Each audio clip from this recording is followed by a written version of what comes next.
What's up, Aquarius? How's it going? Call out of work tomorrow or for the full moon, or take some time this week and really just be kind to yourself. You're being activated as fucking fuck right now, and I just would love to just offer you, like, it's the planets. You're not crazy. It's the planets. It's literally the planets. You're being tested. You're being challenged. Like, it's just, there's so much to unpack here. There's so much to discuss. Right now, the sun in the sky is in the sign of Leo. So relationships, who do you trust? Why do you trust? Like, they're all the important people in your life, seeing God in another. They're all getting highlighted. And right now, this is happening right in the beginning of your sign. And this reading, the grid is for Aquarius rising, but this reading can be watched by Aquarius sun as well as Aquarius moon, or really any Aquarius placements, just to receive the vibration of it. But right now, when I was setting up the grid, this little guy over here, Chiron, like, Chiron's talking right now. And who is Chiron? Definitely find out where Chiron is in your own natal chart. And I'll give a little bit of some parables. So Chiron in myth was the centaur. He was the teacher. And, you know, when he was first born, parents were like, oh my God, you're fucking half horse, half human. Literally threw him out with the bathwater. He was damaged and bloodied and beaten, and just knew that he was there to teach and had something to offer. And so Chiron was the teacher of demigods, of, you know, Hercules and Achilles, I believe. So definitely do your own research on Chiron and find out where Chiron is in your natal chart. So Chiron in your chart, it's not like a past life pain, but there's like a little wince of like, oh, this might be uncomfortable, but I know I have to teach it and offer it and kind of overcome this and overcome this. You know, when we have a Chiron return, that's, you know, you're usually around like 50, 51 years old. And it's just kind of like when you have that midlife crisis of like, I know I should have done all these things, and now I want to buy the Corvette because I never bought it when I was 20 and stuff like that. So like, don't wait until you're of a certain age to look back. Look at where Chiron is in your chart, in your natal chart, and how that's being activated, and what the God of your understanding is asking you to give back and to teach.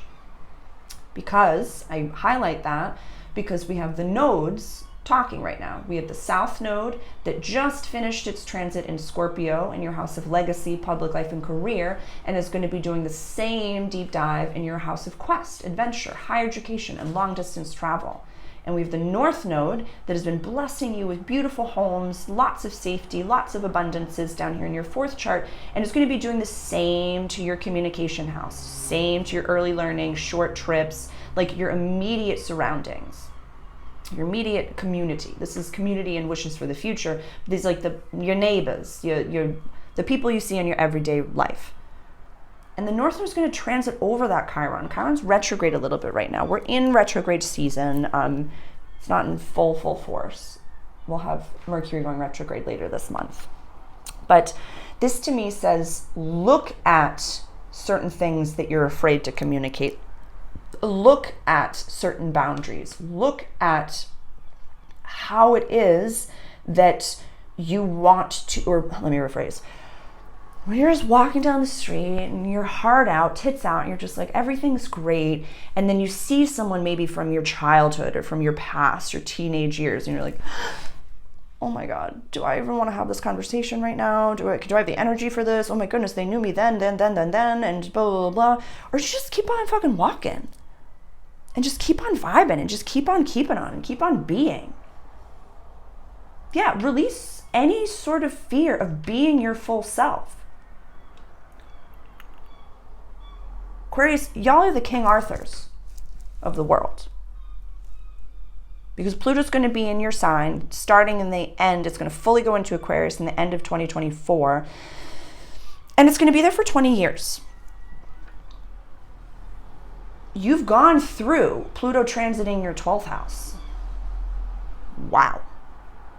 Like, your purpose is so specific. Like, this is like, you went through the fucking physical challenge, like really just put together the golden monkey, mastered the aggro crag, the whole fucking thing. And now you're like, this is a cakewalk, Pluto coming into my sign.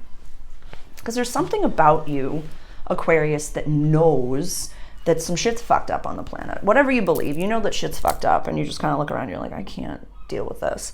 Because you, with the Pluto transit going into age of Aquarius, things are just going to start moving forward for you, and Pluto's going to bless you. And so you've went through all this. It might not be quote unquote traumas. It might not be like very specific, massive, debilitating things that have happened, but it's like splinters of pokes from people around you. They're like, oh yeah, my fucking Aquarius friends, they're fucking weird.